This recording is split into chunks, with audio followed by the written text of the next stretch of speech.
Salmo 73, el último versículo. Dice así la palabra del Señor: pero en cuanto a mí, el acercarme a Dios es el bien.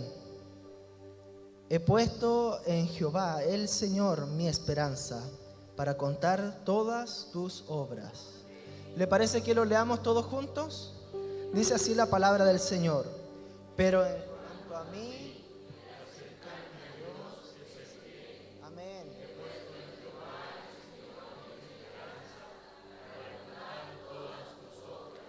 Amén. Por la palabra del Señor somos todos bendecidos. Cuando nuestra hermana Constanza me hablaba un poco más acerca de esta convocatoria y del sentir que Dios había puesto en su corazón y el de su directiva, sin duda me desafiaba, ¿sabe? Hoy día muchos eventos se pueden hacer y podemos poner muchos nombres, pero en particular el de este día me desafiaba muchísimo. Creo que es un día para deleitarse en la presencia del Señor, pero para aquellos que quieran ir a buscar de parte del Señor de manera genuina, no solo a buscar algo porque sí, o solo por sentir su presencia porque sí, sino porque quieren entablar y conocer verdaderamente al Señor, entablar una correcta relación con Él. Y mientras ella me comentaba, se venía a mi mente parte de este salmo y mientras lo leía me bendecía muchísimo este último versículo, porque creo que habla del sentir que tiene esta directiva, que es conocer al Señor. El Salmo 73, versículo 28, en la Nueva Versión Internacional, dice de la siguiente manera: para mí el bien es estar cerca de Dios. He hecho del Señor soberano mi refugio. Y meditaba en lo lindo que es esto, porque el Salmo 73 es una bella poesía que compone Asaf. Y cuando usted lea el Salmo en su casa, porque espero que así lo haga, completito, se va a dar cuenta que él comienza diciendo que de verdad el Señor es bueno, pero después comienza a mirar a las demás personas y se da cuenta que a los malos les va bien y que los justos sufren. Entonces comienza a relatar en los siguientes versículos este dilema: ¿por qué a los que hacen mal les va bien y los justos sufren? Y no entendía esto, pero de pronto Asaf obtiene un entendimiento mayor de parte del Señor, y ahí es donde llega a esta tremenda conclusión el último versículo. Y por medio de este versículo me gustaría que pudiéramos ver 3 pasos para conocer más a Dios, porque creo que es el deseo, tener esta intimidad con el Señor, que de otra manera es conocerle, porque no podemos conocer, no podemos intimar con alguien a quien no conocemos. Debemos conocer a una persona para llegar a tener un momento de intimidad. No ocurre de la noche a la mañana, sino que hay un proceso. Y por eso es que a través de este versículo me gustaría ver 3 pasos para conocer al Señor, siendo el primero que debemos acercarnos a Él. Dice la palabra del Señor: para mí el bien es estar cerca de Dios. ¿Cuántos podemos decir amén a eso? Que para nosotros lo único bueno es estar cerca del Señor. Y me acuerdo con esta expresión de lo que dice el apóstol Santiago. ¿Se acuerda? En el capítulo 4, versículo 8, cuando dice: acérquense al Señor, acérquense a Dios, y Él se acercará a vosotros, ¿verdad? Porque Dios está siempre. Dice la palabra del Señor también en Apocalipsis, capítulo 3, versículo 20: he aquí yo estoy a las puertas y llamo. ¿Se acuerda usted de ese versículo? Si alguno oye mi voz y abre la puerta, yo entraré a él, cenaré con él y él conmigo. Amado, amada, el Señor está dispuesto a que tengamos esta relación, a conocerle verdaderamente. Pero Él ya dio el primer paso. Él está tocando la puerta. Desde que llegaste a este masivo, el Señor ha estado tocando la puerta de tu corazón. Y estoy seguro de eso, porque de una u otra manera el Señor ha usado a los expositores, a los que han dado plenario, para hablar a nuestro corazón. Y el Señor nos ha exhortado, nos ha corregido, nos ha llamado la atención de una manera tan frontal, pero con tanta gracia del Señor a nuestras vidas, que el Señor ha estado llamando a nuestra vida. El Señor ya se acercó, ahora basta que nosotros nos acerquemos a Él. Y debemos entender que llega un momento en donde nosotros tenemos este primer encuentro con el Señor y debemos acercarnos todos los días, cada día, a cada instante a Él. No sé si usted recuerda aquel momento en el que conoció al Señor por primera vez, ese primer encuentro con el Espíritu Santo, cómo marcó su vida. Aquellos hermanos quizás que hoy tienen un poco más de tiempo en la iglesia recordarán quizás años atrás aquellos cultos donde había piso de tierra pero se danzaba de principio a fin. Recordarán a lo mejor que iban caminando a su casa porque no había vehículo y se iban cantando, y en medio de ese trayecto el Espíritu del Señor se manifestaba cuando iban camino a su casa, porque había una búsqueda constante, un acercamiento del Señor. De la misma manera nosotros tenemos que cada día acercarnos a Dios. Yo recuerdo cuando tuve mis primeros encuentros con el Señor, y lo que inmediatamente quise hacer es conocer al Señor por medio de la palabra. Me acuerdo que era un adolescente de 14 años y junté el dinero que podía juntar, y con lo que me alcanzó en una asamblea de pastores compré una Biblia de estudio para leer la palabra del Señor, y me dedicaba en las noches a leer la palabra del Señor, a destacar y a día a día encontrarme con el Señor por medio de la palabra.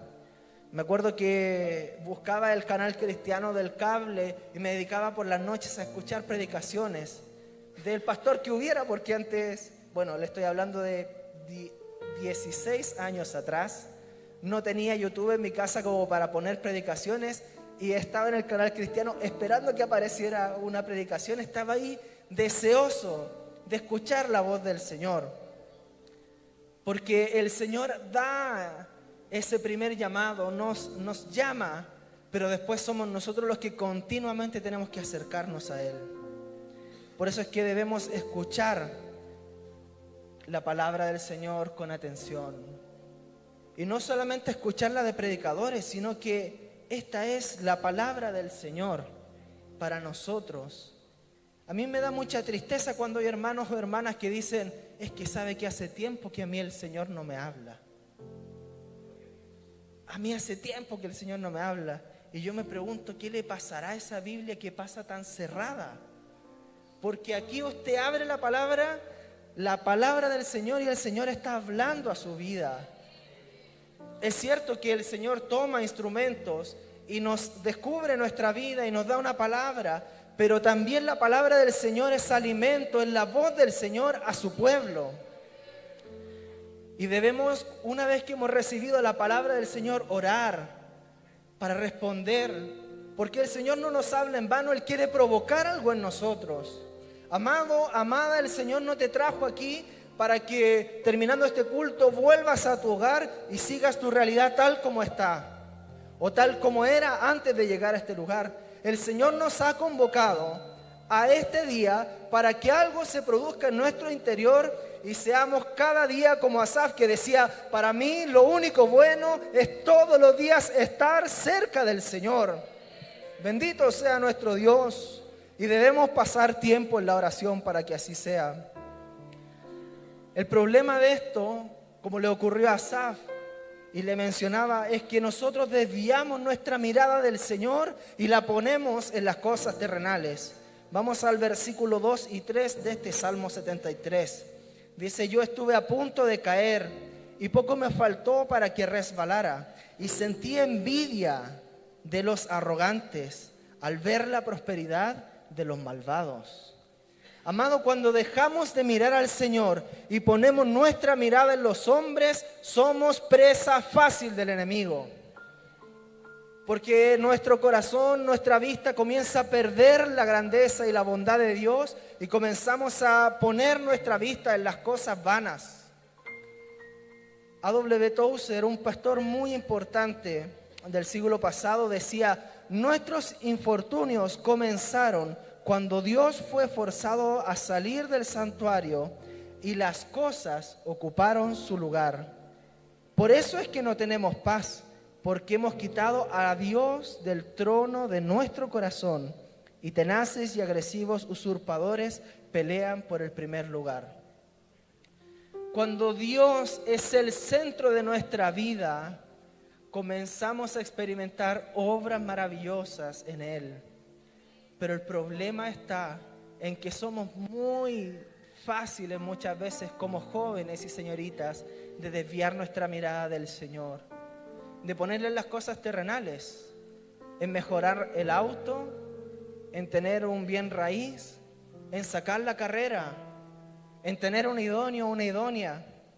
Y de a poco comenzamos a dejar al Señor en el segundo, en el tercer o en el cuarto lugar. Incluso el ser líder o tener un cargo dentro de la iglesia muchas veces desplaza al Señor en el segundo lugar, porque pasamos más tiempo en labores administrativas, pasamos más tiempo a lo mejor en reuniones y muchas reuniones, pero no pasamos tiempo de calidad en lo íntimo con el Señor. Bendito sea nuestro Dios. Por eso es que no tenemos paz, porque hemos quitado a Dios del trono de nuestro corazón. Bendito sea el Señor. Por eso es que es válido recordar la exhortación de Pablo cuando le dice a los colosenses en el capítulo 3, versículo 2, dice: pongan su mirada en las cosas de arriba y no en las de la tierra. Y quisiera preguntar con esto, ¿en dónde tenemos hoy en día puesta nuestra mirada? Porque la respuesta fácil es decir, estamos aquí, está en el Señor. Pero quizá mientras estamos acá sentados, ¿en qué estamos pensando? ¿Estamos pensando en, me quedan horas de viajar? ¿Es tarde? ¿Qué voy a hacer mañana? ¿Qué voy a hacer el lunes? ¿Qué estamos pensando en este momento? ¿Está el Señor en el trono de nuestro corazón? Bendito sea nuestro Dios. El segundo paso para acercarnos a Dios es hacer del Señor nuestro soberano. Dice el versículo: para mí el bien es estar cerca del Señor. He hecho del Señor mi soberano y mi refugio. Y esto es muy importante porque no es lo mismo confesar a Dios como nuestro Salvador que hacer que nuestro Dios sea nuestro Señor y soberano de nuestra vida. Todos buscan un Salvador, todos amamos al Jesús que nos ama, que nos abraza y que nos cuida como la oveja perdida. Pero no estamos tan de acuerdo con ese Jesús que nos dice: si quieres venir en pos de mí, niégate a ti mismo, toma tu cruz y sígueme. Amamos a ese pastor que da la vida por las ovejas, pero no estamos tan de acuerdo cuando el Señor le dice: ven y sígueme, pero Señor, déjame que vaya a despedirme de mis padres. Y le dice: ninguno que poniendo la mano en el arado y mire atrás es digno de mí. Porque poner al Señor como nuestro soberano, como nuestro Señor, demanda una entrega total de nuestra vida a su servicio. Y amamos las bendiciones de Dios. Deseamos vivir en su gloria, deseamos vivir obras maravillosas, pero ¿cuánto nos cuesta entregar verdaderamente todas las áreas de nuestra vida al Señor? Bendito sea nuestro Dios.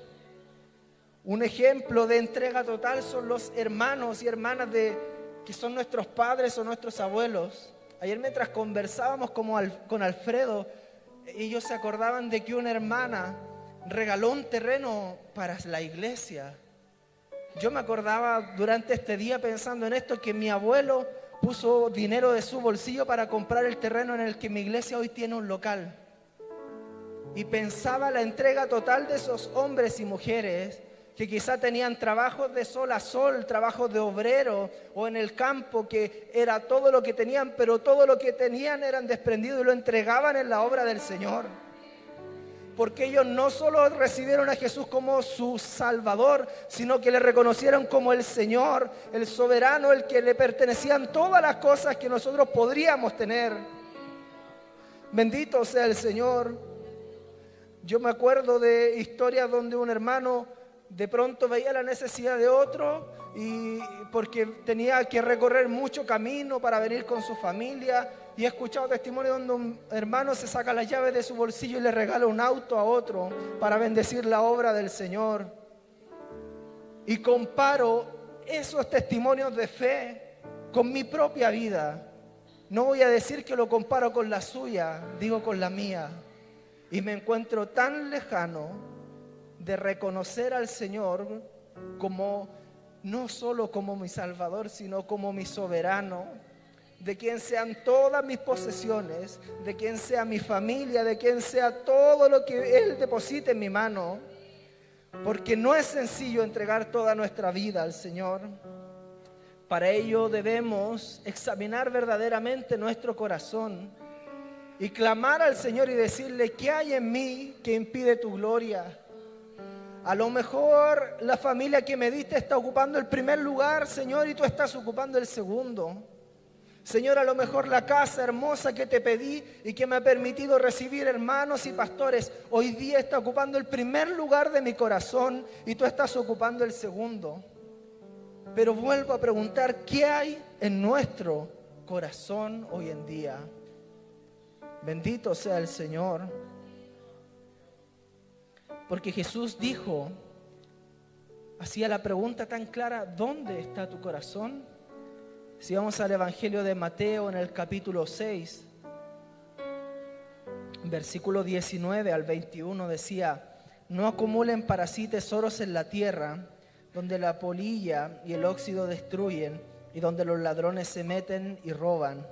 Más bien acumulen para sí tesoros en el cielo, donde ni la polilla ni el óxido carcomen, ni los ladrones se meten a robar. Porque donde esté tu tesoro, allí estará también tu corazón. Entonces, qué duro es enfrentarse con esta realidad, porque esta palabra es para realmente confrontarnos en nuestra vida. Podemos cantar canciones aquí y levantar nuestras manos y decir: Señor, te amo más que a mi propia vida. Pero cuando vamos entendiendo lo que conlleva amar al Señor, en primer lugar, despojarnos de todo lo terrenal y entregarle a Él todo lo que somos, vaya que nos cuesta. Decía Billy Graham, uno de los más grandes predicadores del siglo pasado: la adoración no es la música que cantas, la adoración es la vida que llevas cuando la música deja de sonar. Porque alabar al Señor con un conjunto tan maravilloso como el que tienen es sencillo, levantar las manos y bendecir al Señor, pero en la intimidad, cuando nadie nos ve, cuando estamos justo en el momento de la tentación, somos capaces de decirle: Señor, huyo de esto y te amo más que a mi misma vida. Cuando de verdad necesitamos dinero para llegar a fin de mes y nos ofrecen esas horas extras que nos dejan sin venir al culto, ahí somos capaces de decirle: Señor, te amo más que a mi misma vida. En esos momentos debemos examinar nuestro corazón y comprender que el Señor no solo quiere ser nuestro Salvador, sino que Él pretende ser el Señor de nuestra vida. Bendito sea el Señor. Es necesario dejar claro esto hoy en día. ¿Dónde está nuestro corazón, amada juventud? Bendito sea el Señor. El tercer paso para conocer a Dios, como dice este versículo, es contar todas tus obras. Porque en el momento que conocemos al Señor, que tenemos ese encuentro maravilloso con el Espíritu Santo, porque ese encuentro con el Espíritu Santo cambia nuestras vidas para nunca más volver a ser iguales. Es cierto que podemos caer en pecado, pero el Espíritu Santo está una y otra vez amonestándonos para levantarnos y correr a las plantas del Señor. Y ese conocimiento del Señor nos hace negarnos a nosotros mismos y entregar nuestra vida al Señor. Pero luego falta algo importante: contar las maravillas que el Señor ha hecho en nuestras vidas. Y esto es lo maravilloso, porque cuando nosotros ponemos todo en su lugar, ponemos al Señor en el centro de nuestra vida, comenzamos a ver lo sobrenatural de Dios. Y hoy en día la iglesia tiene un problema, que yo veo muchas personas que son discípulos en busca de milagros. Pero lo que la palabra nos enseña, dice que los milagros, las señales seguirán a los que creen, y no al revés. Hoy en día en nuestras iglesias es muy común llamar a las personas y decirle: venga al Señor, porque Él va a sanar su vida, Él va a solucionar su problema, Él le va a dar una casa, y le ofrecemos tantas cosas. Y la gente viene a nuestras iglesias en busca de esos milagros, en busca de esa sanidad, en busca de algo que el Señor haga. Pero lo que la palabra del Señor nos dice, que las señales, los milagros seguirán a los que creen, y no al revés. Es por eso que muchas veces tenemos unas iglesias que pueden tener personas que luego no reciben ese milagro de parte de Dios, se decepcionan y se van tristes y hablan en contra de Dios. Pero es porque muchas veces nosotros no hemos sido capaces de contar lo verdaderamente maravilloso del Evangelio, y que es que el Señor envió a su único Hijo a derramar hasta la última gota de sangre para salvar a un hombre que era un pecador sin esperanza como yo. Esa es la obra más maravillosa del Evangelio, que el Señor Jesús, siendo Hijo de Dios, siendo Dios mismo, se humilló hasta lo máximo, tomó forma de hombre, lo escupieron, lo abofetearon, Él no abrió su boca y se entregó para salvación de ustedes, para salvación de mí. Esa es la obra más grande del Evangelio. Podríamos tener o no una casa, podríamos llegar a tener un título universitario o un vehículo o cualquier cosa, pero lo más maravilloso va a ser que el día en que Jesucristo venga, dé su nombre y diga: en lo poco fuiste fiel, en lo mucho te pondré. Bendito sea el Señor. Eso es lo único verdaderamente maravilloso que nos importa, el poder dar testimonio de las obras maravillosas que el Señor hace, que por supuesto no tiene nada que ver con lo terrenal, sino con lo espiritual, con lo que el Señor hace en nuestra vida. Porque probablemente usted que está aquí no es el mismo, no es la misma que hace unos años, porque cuando el Señor le llamó y usted salió a su encuentro, ha habido un cambio progresivo del Señor en su vida.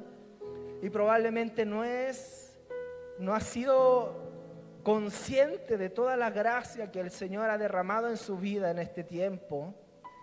Pero la verdad es que hay cosas tan cotidianas que muchas veces no asumimos que es solo la gracia del Señor.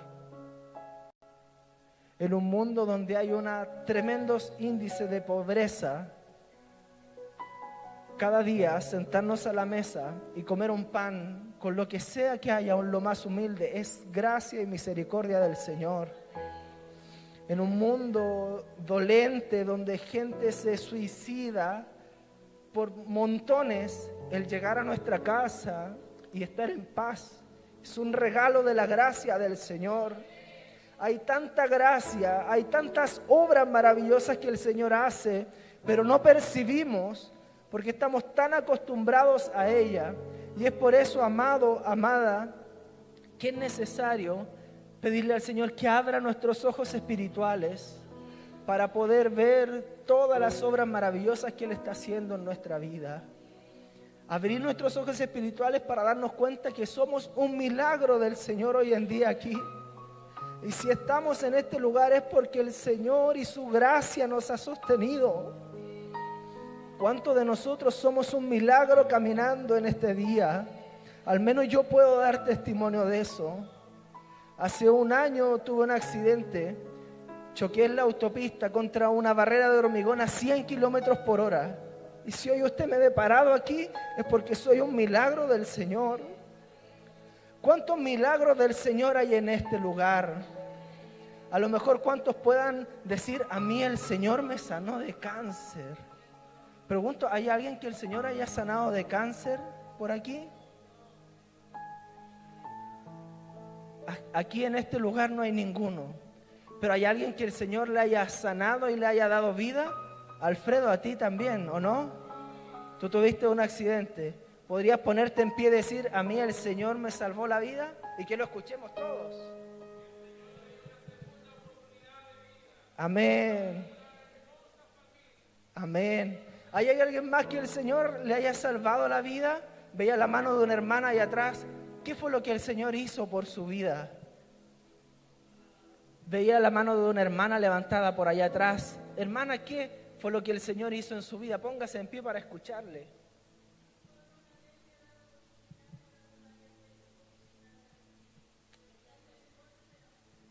Amén. Amén. Nuestra hermana es un testimonio de vida. ¿Hay alguien más que tenga un testimonio que pueda decir, a mí el Señor me dio una nueva oportunidad? Ponte en pie y dilo, ¿qué fue lo que el Señor hizo en ti?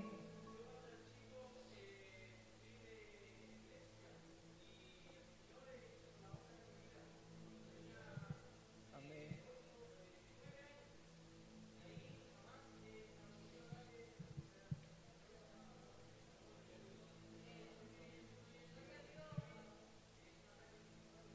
Amén. Amén. Amén. Nosotros somos infieles, pero Él permanece fiel. Nos damos cuenta que hay tantos milagros hoy en día y el salmista decía que vive en la presencia del Señor, que lo único bueno es estar cerca de Dios, que el Señor ha sido su soberano y que solo queda a nosotros contar sus maravillas. Quizá cuántos milagros más hay. No sé si en el conjunto hay algún milagro que el Señor le haya dado nueva vida. Andreita, cuéntale a todos lo que hizo el Señor en tu vida. Cuando tenía 6 años me atropellaron y si no fuera por alguien que me sujetó la cabeza, probablemente hubiera fallecido. Amén. Imagínense una frágil niña de 6 años a quien el Señor le dio una nueva vida. Bendito sea nuestro Dios. Hay obras maravillosas de parte del Señor. Y una de las que más conmueve mi corazón es la que dice en Lucas capítulo 12, versículos 35 y 37, que nos habla del amor y de la fidelidad del Señor. En esta parábola de los que esperan la llegada de su Señor dice, manténganse listos con la ropa bien ajustada, las lámparas encendidas. Pórtense como siervos que esperan a que regrese su Señor de un banquete de bodas para abrirle la puerta tan pronto como Él llegue y toque. Mire lo que dice la palabra del Señor. Dichosos los siervos a quien su Señor encuentre pendiente de su llegada. Les aseguro que Él mismo se ajustará sus ropas, hará que sus siervos se sienten a la mesa y Él mismo les servirá. ¿Sabe cuando de repente estoy en la casa haciendo cosas después de la hora, a medianoche, trabajando por la obra del Señor? De repente me acuerdo de este versículo. Bienaventurados aquellos que esperen a la medianoche sirviendo al Señor, porque llegará momento que cuando el Señor regrese, se atará sus ropas, nos hará sentarnos a la mesa y Él mismo nos servirá. Esta es una obra maravillosa. Cuando has puesto al Señor en primer lugar, estoy seguro que has visto al Señor obrando en tu vida de manera maravillosa. Estoy seguro que esta directiva que trabaja incansablemente en la obra del Señor ha visto al Señor obrando en sus vidas. Y por eso es que nosotros debemos tener la actitud del salmista. ¿Sabe lo que ocurre en este salmo de Asaf? Le decía que él se quejaba de que a los justos sufrían y de que a los malos le iba bien. Pero mire lo que hace cambiar la actitud de Asaf. Vamos al versículo 17. Dice así la palabra del Señor. hasta que entré en el santuario del Señor. Allí comprendí cuál será el destino de los malos. Algo ocurre cuando el hombre y la mujer llegan a la presencia del Señor. Nuestra mente es transformada, nuestro entendimiento se abre a un conocimiento maravilloso y en la presencia del Señor encontramos por sobre todo la comunión con el Espíritu Santo de nuestro Dios. Inmediatamente Asaf llega a la presencia del Señor, el tono del salmo cambia. Y dice de ahí en adelante del versículo 23, pero yo siempre estoy contigo, pues tú me sostienes de la mano derecha, me guías con tu consejo y más tarde me acogerás en tu gloria. Dice el versículo 25, ¿a quién tengo en el cielo sino a ti? Y fuera de ti nada deseo en la tierra. Podrá desfallecer mi cuerpo y mi espíritu, pero el Señor fortalece mi corazón. Él es mi herencia eterna. Perecerán los que se alejen de ti, y tú destruyes a los que te son infieles. Pero para mí el bien es estar cerca de Dios. He hecho del Señor soberano mi refugio para contar todas tus obras. Amado, amada, no hay nada bueno fuera del Señor. Y lo único bueno es vivir a los pies del Maestro. Nos costará caro, amada iglesia. Nos costará todo. Nos costará poner al Señor en primer lugar en todas las áreas de nuestra vida. Entregar al Señor nuestra familia, entregar al Señor nuestra carrera, entregar al Señor nuestras finanzas y todo lo que tengamos, entregárselo al Señor. Pero cuando eso ocurra, podremos decir como Asaf, para mí lo único bueno es estar cerca del Señor. Porque no sé usted, pero yo he llegado a la conclusión de que no sirve mi vida, de que no veo mi vida lejos del Señor. Porque solo Él le ha dado sentido a mi existir. Y creo que es lo que la directiva ha deseado, que tengamos esa vida íntima con el Señor. Esa relación tan profunda que la octava región zona B pueda decir, para mí lo único bueno es vivir a los pies del Señor. Y fuera de eso, nada deseo en la tierra. Bendito sea el Señor. Le voy a invitar a que se ponga en pie, porque la palabra creo que ha hablado a nuestro corazón y usted debe tomar su porción y hacerse la pregunta que le hacía durante la exposición: ¿dónde está mi corazón? Y si el Señor ha hablado y ha tocado la puerta de tu corazón, te queda hoy en día, joven señorita, invitar al Señor a que sea el centro de tu vida. Y te digo algo, te va a costar, te va a doler, porque cuando hayan problemas y humillación, el Señor te va a recordar: tú me entregaste mi vida, perdona, humíllate y sigue adelante. Y te va a doler una y otra vez, pero al cabo de todo eso vas a ser como el salmista y vas a decir: para mí lo único bueno es estar cerca del Señor. Oramos al Señor.